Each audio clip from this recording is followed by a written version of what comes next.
We're thrilled to swear in our new Secretary of Homeland Security, a great American patriot, to put it mildly, Mark Wayne Mullen. Everything we're doing, we're making great. The border is great. The military is great. We're having, by the way, a tremendous success, as you know, in Iran. We had one in Venezuela. Now we're having one in Iran. They have no Navy left. They have no Air Force left. They have no anti-aircraft equipment left, no radar left, no leaders left. The leaders are all gone. Nobody knows who to talk to. But we're actually talking to the right people, and they want to make a deal so badly. You have no idea how badly they want to make a deal. Our country's come a long way in the last year. Why do you say, what makes you trust? Do you think I trust them? I don't trust them. Then why bother talking to them? Because they're going to make a deal. They're going to make a deal. They did something yesterday that was amazing, actually. They gave us a present, and the present arrived today. It was a very big present worth a tremendous amount of money. And I'm not going to tell you what that present is, but it was a very significant prize. And they gave it to us, and they said they were going to give it. So that meant one thing to me: we're dealing with the right people. Is that nuclear related? No, it wasn't nuclear related. It was oil and gas related, and it was a very nice thing they did. But what it showed me is that we're dealing with the right people. And these guys that do the shooting, the coolest cucumbers ever. You know, most people, you don't have a lot of time. The present, the gift they made to us was very significant, and they said they were going to do it, and it happened. And they're the only ones that could have done it. Jennifer? Was it related to the Strait of Hormuz and the flow of... Yeah, it was related to the flow and to the Strait, yeah. And many are self-deporting because we're going after them. So, Are you going to send Jared Kushner and Steve Witkoff to do direct negotiations with the Iranians? yeah, well, we're in negotiations, as it turned out, and now you've seen what I said yesterday was exactly correct. We're in negotiations right now. They're doing it along with Marco, JD. We have a number of people doing it, and the other side, I can tell you, they'd like to make a deal. And who wouldn't if you were there? Look, and then they get to vote. And they do cheat. You know, if you read the papers, you think we're tied. You think we're in a tough battle.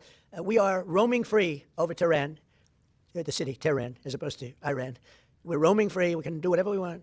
And as you know, today we were going to have the privilege of shooting down a very big electric generation plant, one of the biggest in the world. And one shot to the right location ends the plant, it collapses. And we held off based on the fact that we're negotiating. Just in the past few days, we've seen the... What do you think was the turning point to make you want to pursue a ceasefire? A few days ago, you said you wanted to continue bombing Iran. Now you want to pursue peace talks. Was there something that happened? The fact that they're talking to us and they're talking sense. And remember, it all starts with they cannot have a nuclear weapon. Just, you know, I said yesterday, they said, what are the top 10? I said, well, number 1, 2, and 3 is they can't have a nuclear weapon. And they're not going to have a nuclear weapon. And we're talking about that. And I don't want to say in advance, but they've agreed they will never have a nuclear weapon. They've agreed to that. Rough people. Really tough people. We killed all their leadership. And then they met to choose new leaders, and we killed all of them. And now we have a new group, and we can easily do that. But let's see how they turn out. We have really regime change. You know, this is a change in the regime. Because the leaders are all very different than the ones that we started off with that created all those problems. So this was, I think we can say, Jason, this is regime change, right? I don't care how far away it is. You don't have a lot of time. If we can end this without more lives being down, without knocking out $10 billion electric plants that are brand new and the apple of their eye, I'd like to be able to do that, you know? But they can't have certain things. I mean, you know the things. I don't have to go over the list. But again, it starts with no nuclear weapons, and they've agreed to that. But I watched them.